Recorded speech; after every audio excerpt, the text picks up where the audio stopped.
السلام علیکم ورحمۃ اللہ وبرکاتہ۔ آج کا درس قرآن جو ہے وہ سورہ فاتحہ کی ایک آیت کے متعلق ہے۔ سورہ فاتحہ کے اندر ہم اللہ سے یہ دعا کرتے ہیں کہ اہدنا الصراط المستقیم صراط الذین انعمت علیہم، اے اللہ ہمیں سیدھے راستے کی ہدایت عطا فرما، اور وہ راستہ جو انعام یافتہ لوگوں کا راستہ ہے۔ تو یہاں سوال یہ پیدا ہوتا ہے کہ انعام یافتہ لوگ کون سے ہیں، تاکہ ہم ان کا تصور کر کے یا ان کے نام لے کر اللہ کی بارگاہ میں دعا کیا کریں۔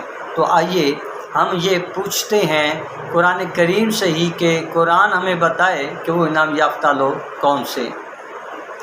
قرآن ہمیں بتاتا ہے کہ سورۃ النساء پارہ نمبر 5 اس کا رکوع نمبر 6، اس کو اگر کھولیں تو ہمیں نظر آئے گا اللہ تبارک و تعالیٰ نے ارشاد فرمایا وَمَن يُطِعِ اللَّهَ وَرَسُولَهُ فَأُولَٰئِكَ مَعَ الَّذِينَ أَنْعَمَ اللَّهُ عَلَيْهِم مِّنَ النَّبِيِّينَ وَالصِّدِّيقِينَ وَالشُّهَدَاءِ وَالصَّالِحِينَ۔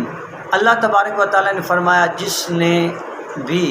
جو بھی اللہ اس کے رسول کی اطاعت کرتا ہے تو اللہ نے اس پر اپنے انعامات کی برسات کر دی۔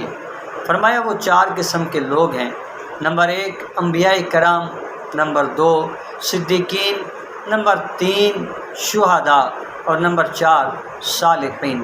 گویا جب ہم اللہ سے یہ دعا کرتے ہیں کہ اللہ ہمیں انعام یافتہ لوگوں کے راستے پر چلا، تو ہم یہ کہہ رہے ہوتے ہیں اے اللہ ہمیں انبیاء کرام کے راستے پر چلا، ہمیں صدیقین کے راستے پر چلا، ہمیں شہداء کے راستے پر چلا، ہمیں صالحین کے راستے پر چلا۔